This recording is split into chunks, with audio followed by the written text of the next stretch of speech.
next on the podcast, we have Miss Show Me You Know Me, the urgent bird that always gets the worm, hashtag Sam Sales, Sam McKenna. Welcome to the show. Oh, Tom, so excited to be here. Thanks for having me, man.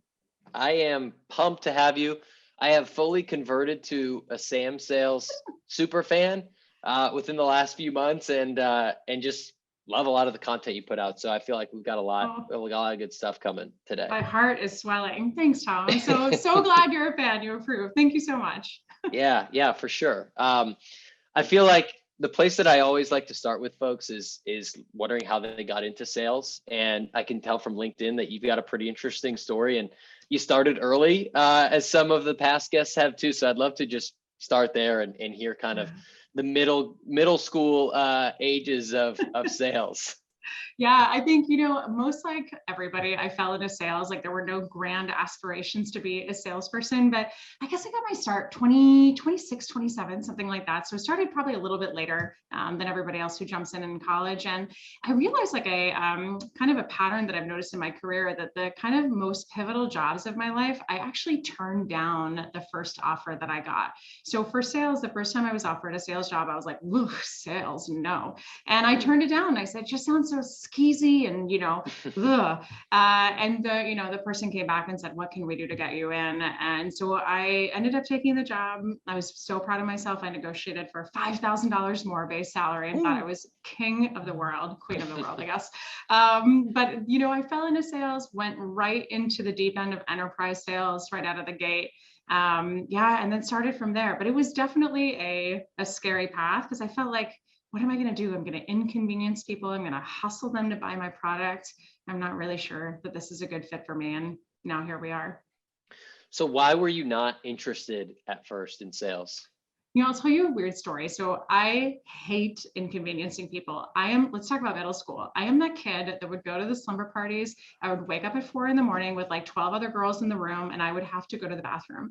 And I would just lay there until like 7:30 in the morning when someone else would wake up, so that I wasn't the person that would wake everybody else up. I hate inconveniencing others. And so I just thought, if I'm going to be in sales, isn't that what we do? We cold call, we bother people, we like force them to buy stuff. Isn't that what sales is all about? And I think like my perspective shifted when the CEO of the company I worked for, it was a small $25 million, ARR organization. And he said, "You've got to shift your mind. Like, you are not hustling and inconveniencing people. They're not getting on the phone with you for their health or because they're bored. They have a challenge they want to solve. There's something that piqued their curiosity about the email you sent or something you said or marketing that we did. It's your job to figure out why they showed up to the call and then help them solve that challenge." And that was a game changer for me. That is so funny. So I have to imagine you sit in the aisle seat on airplanes. I do. Oh my God. Me too. I'm the same way. That's the reason I knew, because I hate to be that guy that's like, tap, can you get out? Oh, that's and especially the worst. if they're sleeping. And if you're in San Francisco, like you normally are, and you fly to the East Coast, forget it. I'm definitely sitting in the aisle. I will miss a flight before I sit in the window and have to wake people up to go to the bathroom, or I just won't go, I guess. The waking up, the worst. That's so interesting. So that was so it sounded like that job came to you though before. Like you said, you turned it down. So did you interview for it, or someone you knew was like, "Hey, Sam, I think you'd be good at this"? Yeah, so let's talk about, again, maybe another pattern in my life. And so the way that I got this job, actually the job I had previously was in 2007, I got that job. And then early 2008, when things kind of started to fall apart with the financial crisis, I got called into HR's office at 3:00 on a Friday. And I was like, I'm like, maybe they want to promote me. So naive. And I actually got laid off. But what I was doing at the time was I was kind of running like marketing for a sports club in Washington, D.C. that overlooked the arena that we have in downtown D.C., which was so cool. And as part of that club, you had a bunch of CEOs that were members. And of course, I networked my buns off. And one of those CEOs, his name's Paul Villela. He's here in D.C. still. He's an angel investor and venture capitalist. And he owned a company called Hire Strategy, which was a recruiting company. I had networked with him. I had scheduled a lunch with him while I was still working there. And the day that I got laid off, I saw my move. So I sent him an email and I said, hey, we should probably cancel our lunch. Unfortunately, I was laid off today based on the fiscal crisis. And of course, as I knew he would, he wrote back and he was like, hello, I own a recruiting company, come in. And so I did. And then that's how that job came about. They said, we'll place you. Do you want to be a recruiter? And I was like, no, thanks. And then they said, we'll find you a job. And so then that job was offered to me. And went from there. But that it's, it definitely is your experience and what you can do, but it always comes down to who you know. That networking angle is so, so important. Absolutely. And so you start off on the job, you kind of change the perception of, pestering people versus, hey, I have something that can actually solve their problems and make their lives better and easier. Was it like, did you just come out of the gates like swinging and just like breaking records and selling deals, or was it a little bit of a slow burn? How did it start? I think I took, so I started in June or May of that year. And it definitely took me like 4 or 5 months to get into my role. I had no idea about like sequences and when you were supposed to, like outreach, sales off, gong, things like that didn't exist back in the day, right? So I didn't know how many emails to send, who to do them to, whatever. So I actually did what I still do to this day. Again, capitalize on my network, and I became a great social seller. So I started to kind of look at my book of business, figure out how I could make an impact. And one of the really interesting things is when I got promoted internally, my CEO again said, you can take 3 accounts that you've been working already. You can take those with you, or any accounts that, are untapped right now.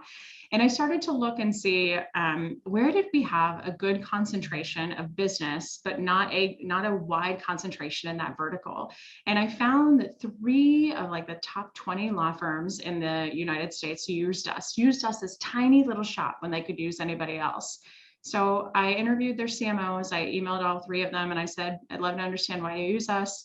My very first meeting was with a gentleman by the name of Jim Durham. And he said, let's talk.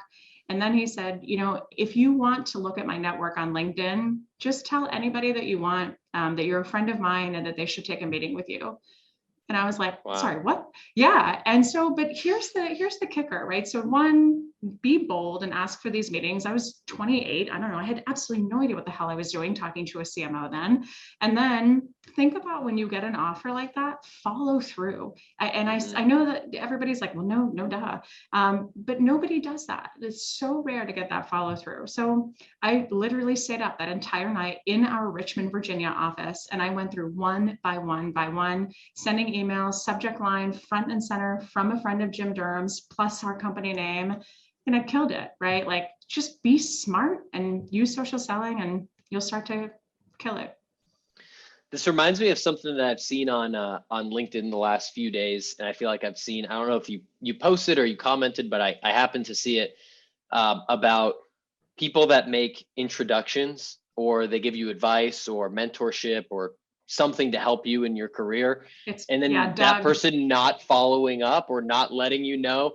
I'd love for you to give your 2 cents on that, because I get people that hit me up all the time, not because I'm special, but because they want to work at Gong. And they always want to grab a call. I can't grab a call with everyone. So sometimes I'll say, hey, you might want to check out this, that, or the third. And then it's very rare that I hear back about the interview or how it went, or did they even get one.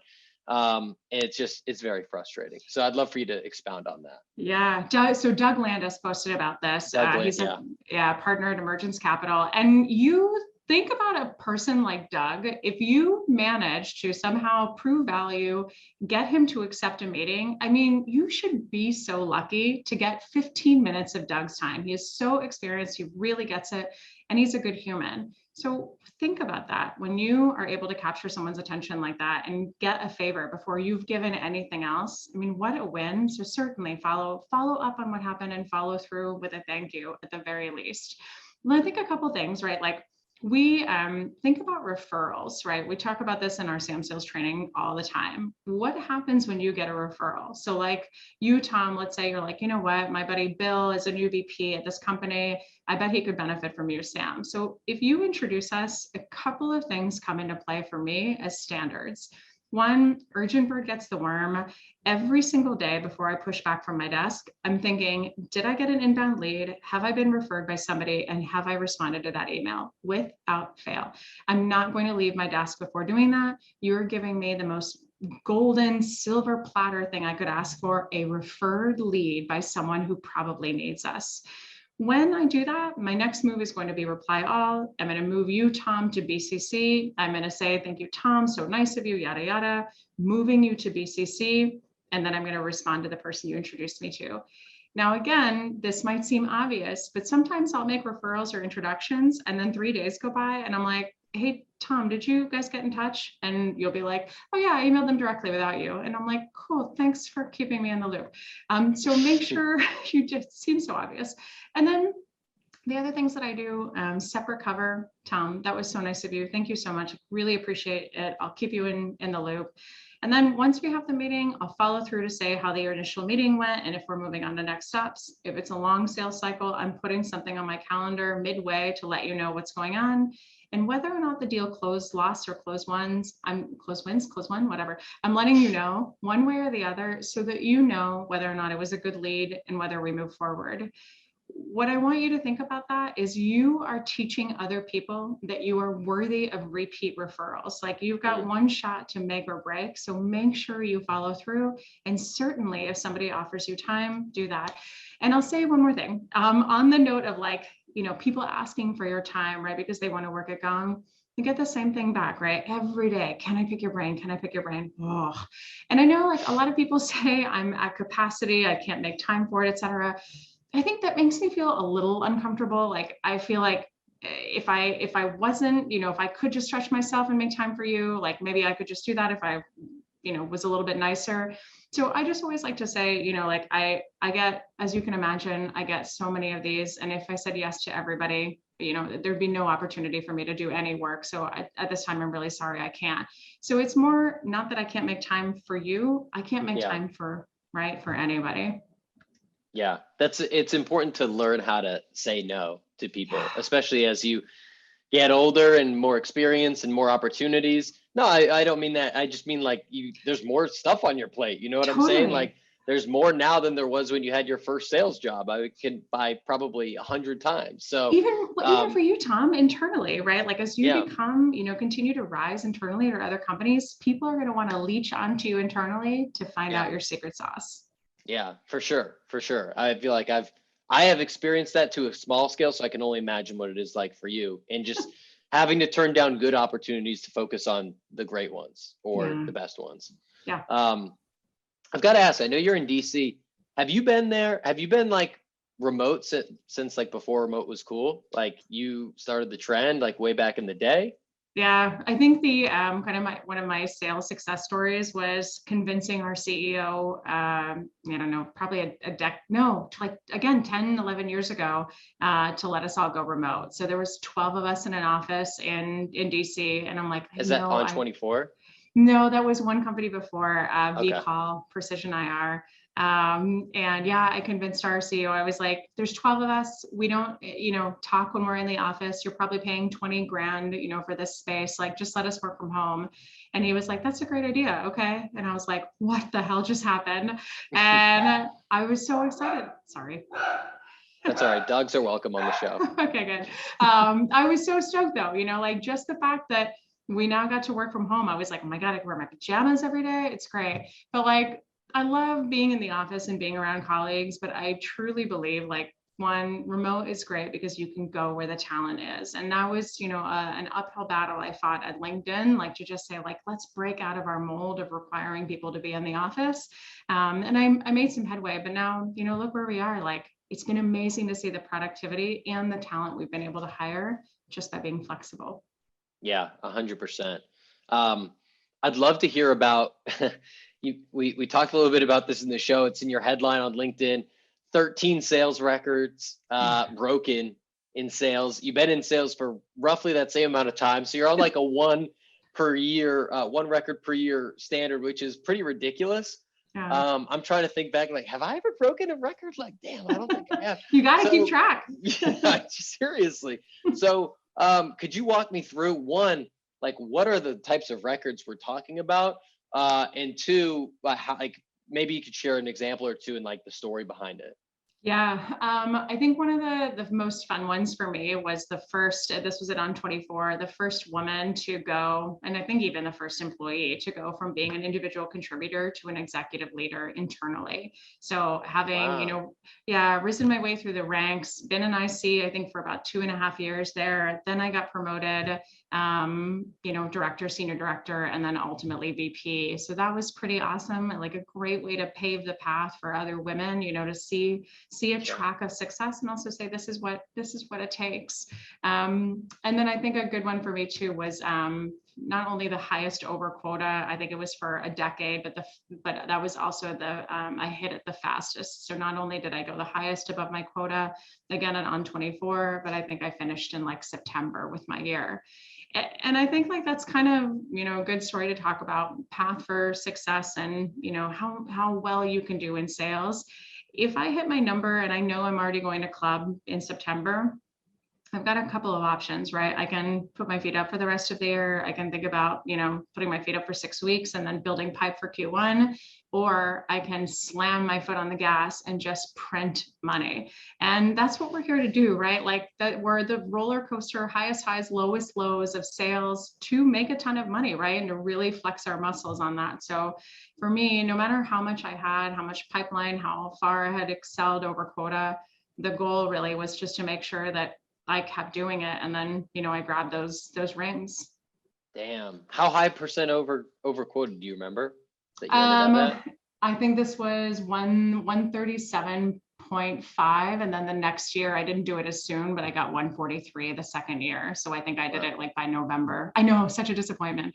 But it was cool too. I think the other thing about that same year was I was also a player coach. So not only did I do all of that, yeah, but I'd hired one of my most successful reps ever, Katie O'Rourke. I'll call her out. I hired her, trained her.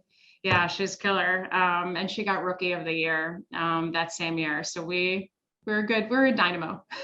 That's awesome. I've done the player coach. I would not recommend it. It's not for the faint of heart, as they might say. Yeah. Well, I won't even get into it, but such a bad strategy. But I was lucky that Katie was just is a killer, and definitely made my life easier. That's amazing. I want to focus for a second on the first record that you brought up about on 24. I have a few questions about it. So you went from IC for 2.5-ish years, director, senior director, VP. So the first question I have is, a lot of folks that are listening to this are probably ICs. They're probably either AEs or SDRs. And a lot of folks have aspirations to get into leadership. How did you evolve so quickly? Because you need really different skill sets to be an AE versus a director versus a VP. So how did you evolve yourself in that way?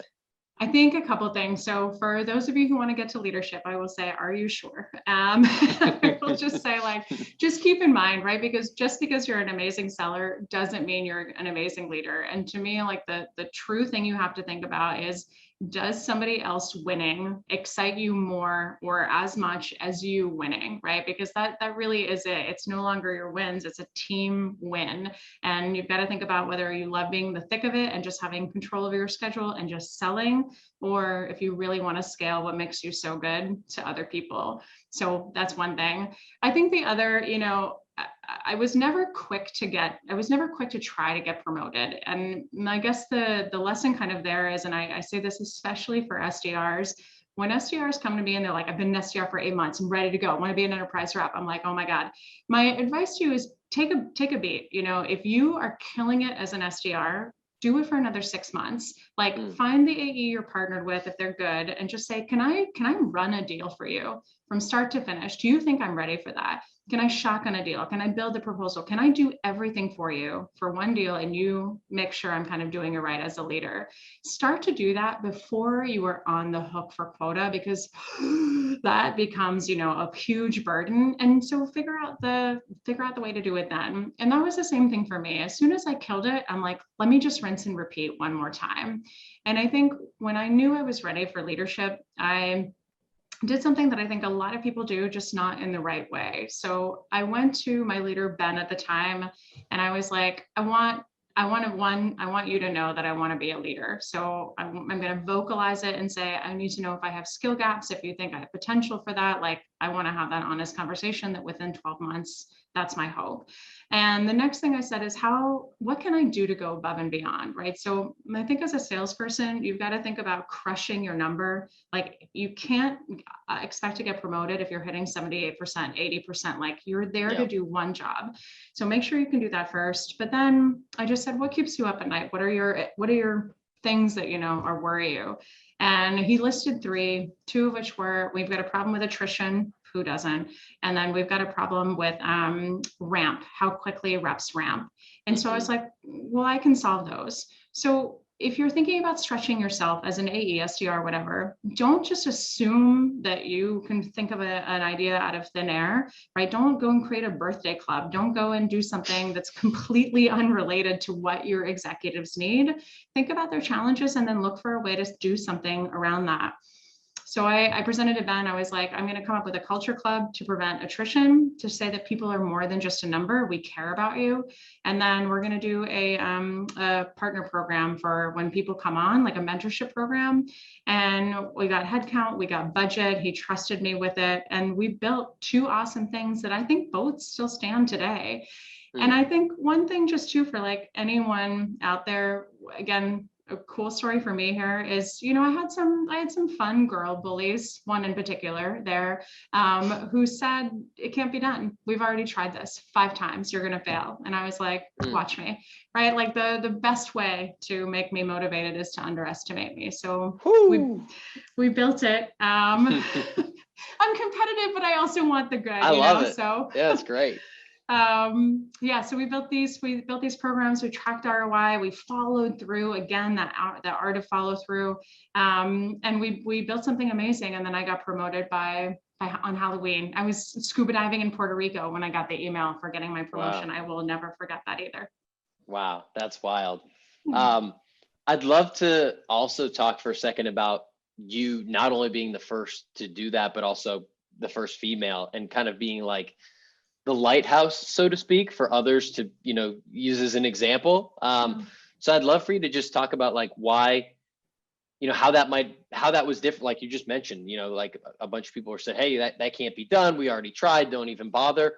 So I'd love to just like talk about kind of like breaking through those barriers and what that meant to, help inspire others that, were kind of following your lead.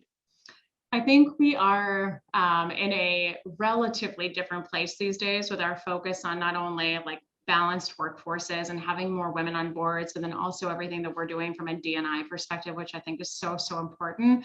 But I think a lot of these kind of biases and thoughts still exist. And I think that the challenge for a lot of women, there's tons and tons of data about this, but that, men often get promoted based on potential, and women often get promoted on having proven themselves. And I went through that, when I was seeking a promotion once, I was passed over for a peer of mine who had been there about the same amount of time and who had never once hit quota. In fact, he had, I think, maxed out at like 70%, 71% or something like that. And it was a shocking moment for me, but like a realization of like, we've got to figure out how to stand out more, right? And figure out how to fix this. So that was one thing. I think the other thing for like creating the programs and hearing, we've tried this before, you're going to fail. To me, again, like, I think it came out earlier when I was talking kind of about my past that I keep betting on myself. And I think that I just know myself well enough that if you give me something, even if I have no idea what the hell I'm doing, I'm going to figure it out, right? Like if I'm putting my name on it, it's going to be, I'm going to say it, fucking amazing. And it just will be, right? Like I'm going to follow through. I'm going to make sure it's worthy of my name, and I'm going to make sure that it's a positive experience for whoever's involved. And so I think that was it. Like it was just great fuel. And then also like, it was just awesome to follow through and show that, we could do something that had been tried before. It just needed the right person to do it. Yeah, that you got me fired up. Let's go. And I know never to tell you that you cannot do something unless it's something that I actually do want you to do. No, it's perfect. Yeah, no, it's a great way to manipulate me. I'll be like, I'll show you, Tom. I love it.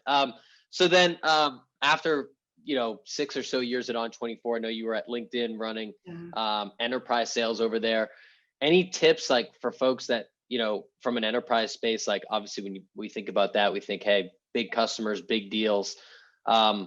Any takeaways or like key kind of like lessons that you brought to the team or learned while you were there? Yeah, I'll say one thing because I do get this question a lot. How do I get hired by LinkedIn? And so that was one thing I think that I did by kind of accident, but I think is a good lesson for everyone to learn. Not only was I super active on LinkedIn, right? Like hashtag Sam Sales started years and years ago when I started to share my tips, but I was also a massive advocate for the technology. So for those of you guys listening who are like, I want to get hired by Gong, are you an advocate for it? Do you talk about the results on LinkedIn? Do you tag them? Do you show that you're a big advocate? Do you get their attention in a different way? And I think that's what I did with Navigator. I would send success stories to our CSM team and I'd be like, look at this awesome thing at LinkedIn. Then I remember one of our CSMs was like, hey, would you come and do a customer testimonial for us? And I was like, what? I was so excited. And I'm like, how much do I have to pay you? Of course, I played it super cool. And I was like, I'll see if I have time. Let me check my schedule. I even got LinkedIn socks as a thank you afterwards. I thought I'd died and got to have it. I mean, I really geeked out on this stuff. But doing the testimonial, I got invited to do that because I was so vocal and I was smart about making sure that people saw how excited I was about Navigator.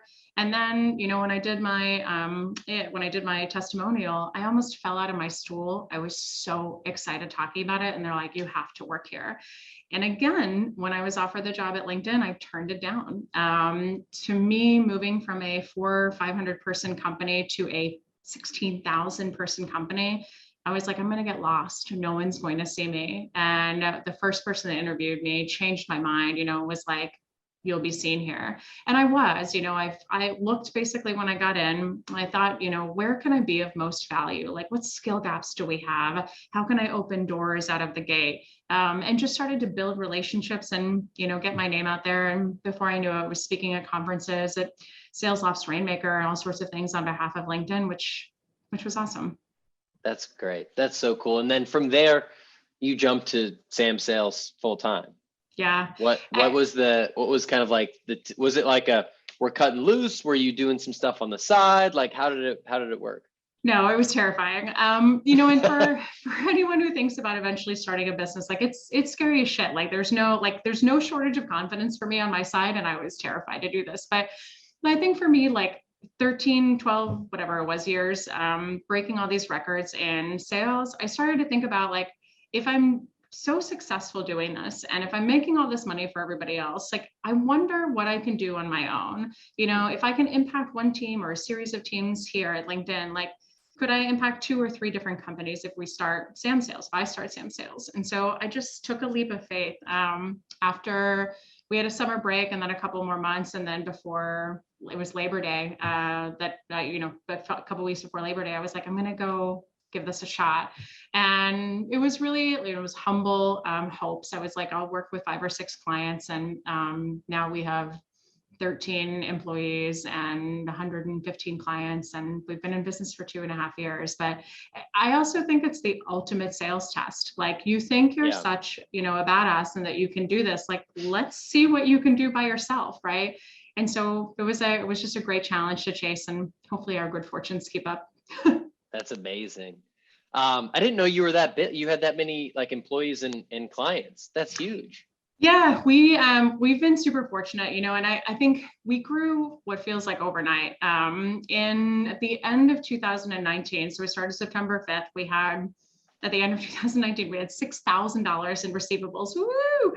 And then last year, we closed multi-million-dollar revenues, which, but it's weird, like to say I still feel like I'm lying. It doesn't feel real to me, like luckily I have my team that can see our numbers and vouch for it. But I think our growth also came out of client demand. And like, you definitely see this, in the market and the tech space, like, we started to do some consulting, and then our clients were like, hey, like we can't get responses to, our emails. And I'm like, well, let me look at your sequences and outreach. And they were awful. And so we rewrote all of those based on data from Gong, from Forrester, from outreach, from everybody, right? We rewrote it. We used data. We timed it right. And that blew up. And then people said, we've got nobody's coaching our people. We have all these gone recordings. What can we do? And it just started to grow. I think I was really proud last year. We spoke at 30 sales kickoffs in just under 8 weeks, got to keynote for the likes of Dell Tech and Morningstar and just incredible companies. And it's just, these moments are surreal, but like at the end of the day, like nothing matters more than the impact. Like I posted about this week, this SDR, Jake, had engaged on one of my posts, and I was feeling generous, and I'm like, let's just give him a free access to our Sam Short subscription, which is like, $150. He not only followed through, he watched a course on the masterclass of discovery calls. He used it, he killed it. And then he sent thank you videos, talk about follow through to our whole team. And like, to me, that's worth more than money. Like knowing we impacted even one person's ability to sell, their bottom line, their ability to excel, the revenue for their company, their status in the organization. I mean, like my heart wants to explode, right? Like to me, this is what this is all about. The money and the growth is just a fun byproduct. That's amazing. Jake, I want to hire you right now on the spot. Say less. I'm sure you got some things. I bet. So okay, I go to your LinkedIn and I see all of these things, right? You've got obviously the content you're doing, you've got 100+ clients, you're advising all of these companies, you're an angel investor, you're doing all these other coaching opportunities, you're doing these workshops that we'll get to. Like, how do you help me out? Because I feel like sometimes I put myself too thin, and then I look at you and I'm like, oh no, I'm good. Like, how do you handle like your focus and your time and like where you prioritize things? It is a work in progress, but I'll tell you, like, you only see Sam, you don't see all the people under us that support me, like my EA, when she submits her invoices and she's like, I worked, 48 hours these last 2 weeks. I'm like, just scheduling and like handling our payments and things like that. So I think division of labor is super, super important. And I would say this in case we have any sales leaders listening, think about your top performers, those people who are just killing it day in, day out. Pull them aside and say, what is it that I can do to take something administrative off your plate? Can I get you an EA? Can we split an EA with a few people? This was an ask I made back to Katie. I made that ask for her. I was like, she prospects way more than she should. If we can just have her in front of the clients, she'll double her revenue. Give me $30,000 to hire a part-time EA and get her some support. And we couldn't get it. But like, this is something great. Like, think of division of labor and how we can make sure that your top performers are doing the right things all day, every day. I think the other thing, and again, like super learning curve from the last year, there are some days where I don't eat, I'm in the office from 7:30 until 8:00 at night. And it's a wonder I can even run to the bathroom during the day. But I think we kind of learned some things there and put some bumper lanes in. And I think everybody can do that. So like thinking about, making sure we have a 30-minute break during the day, making sure we block some time off for admin duties and that time is sacred.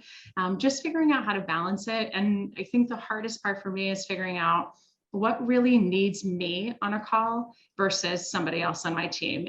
And that's a tough line, and you'll get there too, Tom, where like people want time with you and you're like, I can't give it, but someone else on my team can give it. And you feel like a jerk for being like, you're not important enough. But, again, you've got to be selective about where your time goes. That's super valuable. I want to pivot to hit you with a couple rapid fire questions. Yeah. Oh no. So we're big learners on this podcast. I imagine that you're a reader, and if you are, I'd love to learn any books that have impacted your career or life. Any topic is fair game. Yeah, I'll do two. So it's literally sitting under my camera here. The Sales Acceleration Formula by Mark Roberge. I'm sure a lot of you guys know it. It's an oldie, but a goodie. It's orange too, to match our Sam Sales colors, as I'm sure Mark intended. Yes. I'm currently reading the Salesforce book, the Mark Benioff book. I'm like 10 pages into it, so I can't recommend it yet. But the cool thing I will tell you is, like, if you don't already, it's not sales related, but follow Adam Grant if you guys don't know who he is. He's my future husband, which my existing husband's super excited to hear. He's so unattractive. He looks like a baby Uncle Fester from Addams Family, but he's brilliant. Brilliant. He's great. there's some great pieces that he and Sheryl Sandberg did, again, old ones, but in the New York Times, and especially for any women listening, Google Madam CEO, please get me my coffee, New York Times.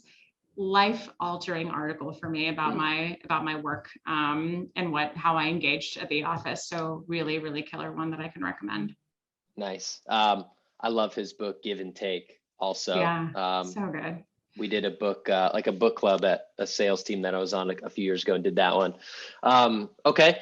I'd love to hear. So I see you're a quote unquote stock nerd. I either need a stock pick or I need your favorite resources to learn about, financial markets or how you kind of look at that world.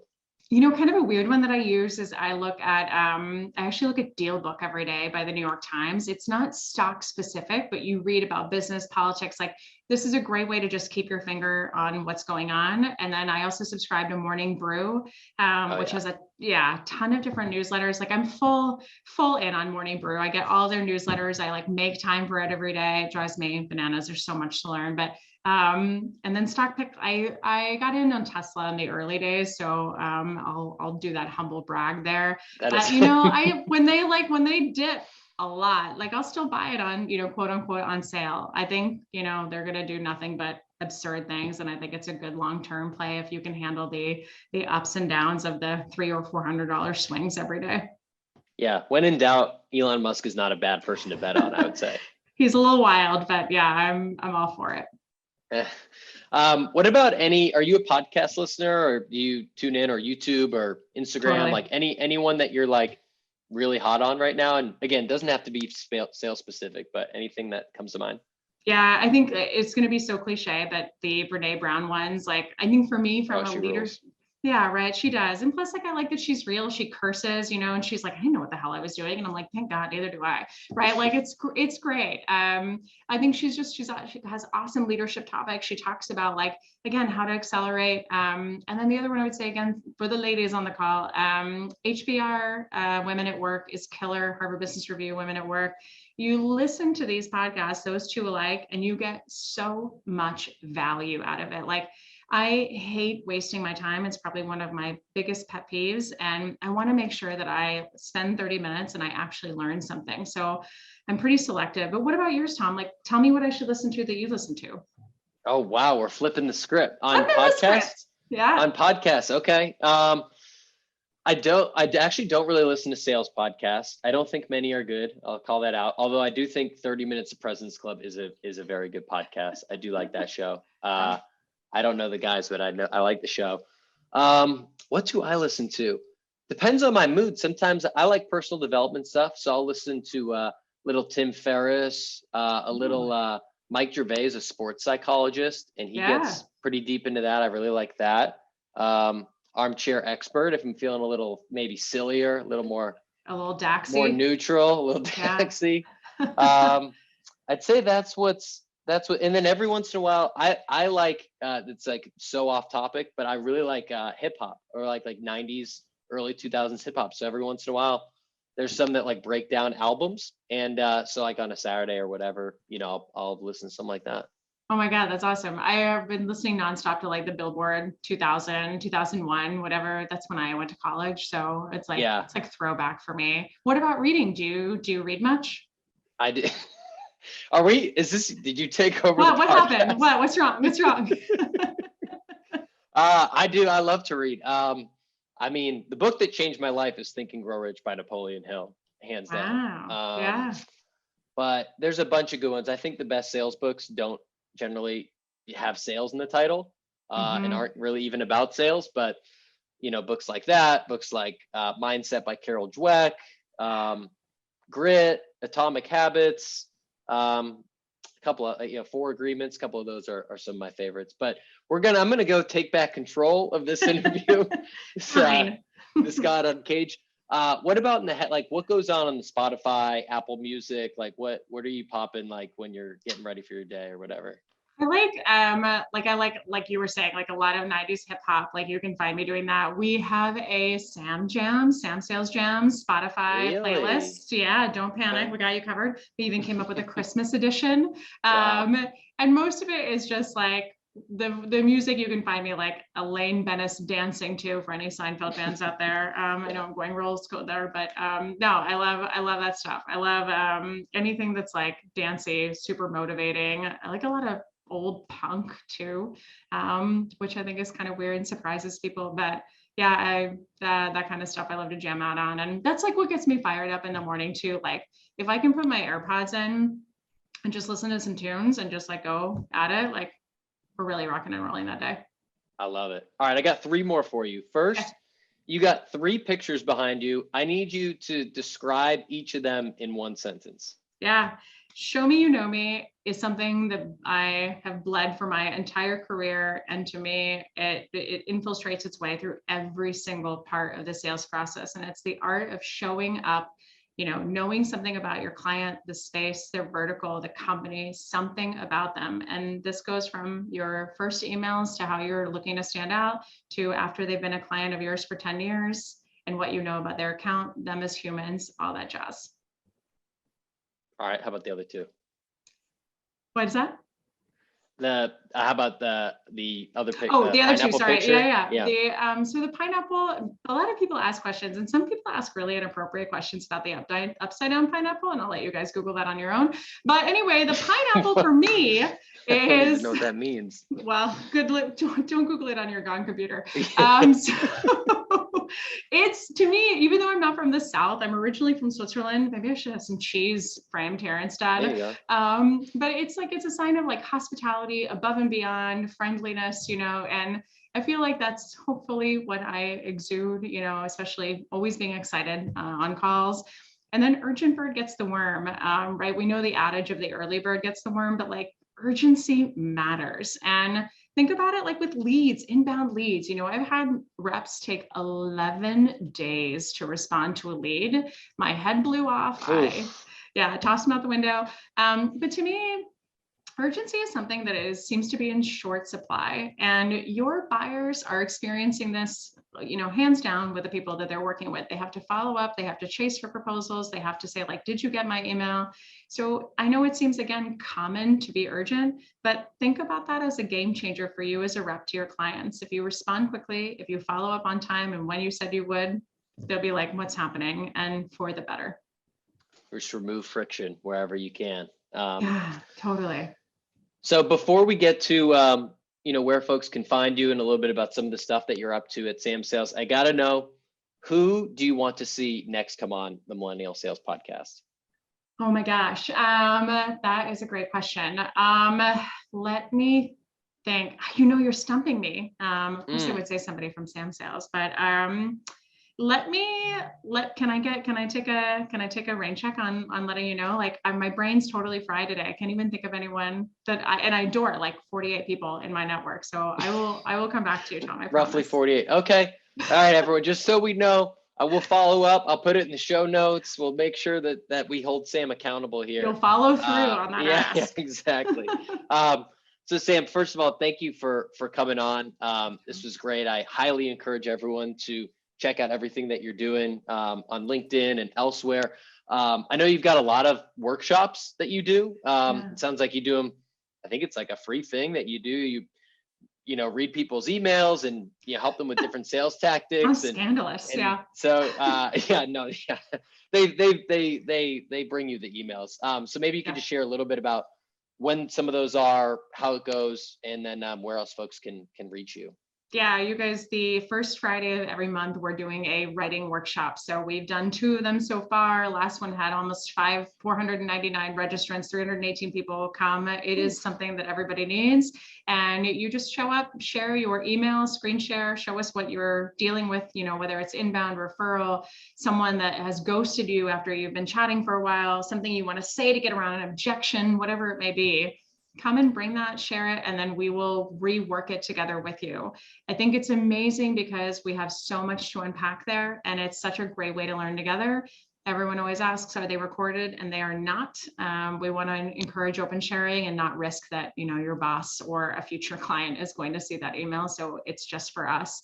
We're also starting to do perfect discovery call workshops where brave SDRs and AEs are sending us their what else gone recordings, and they're going to let us unpack them piece by piece, the good, the bad, the really bad, and just learn as a team, right? So how to do this discovery call really, really well and how to nail it. I think it'll be one of the most useful hours we spend together because it is with our clients, and I can't wait to do it with the masses. I love that. In a perfect world, everyone's boss that has Gong or another technology that does that, does review sessions. In my experience, that doesn't happen very frequently or not frequently enough. And so I'm glad that you are putting that out there and spending your valuable time helping people out and trying to bring knowledge to the masses. So I appreciate what you're doing out there, trying to make sales a better profession. And again, everyone, I could not more highly recommend you follow her on LinkedIn. Thanks, Tom. What a pleasure to be here. Thanks for the great conversation. I really appreciate it. Yeah, likewise. Thanks, Sam. Thanks.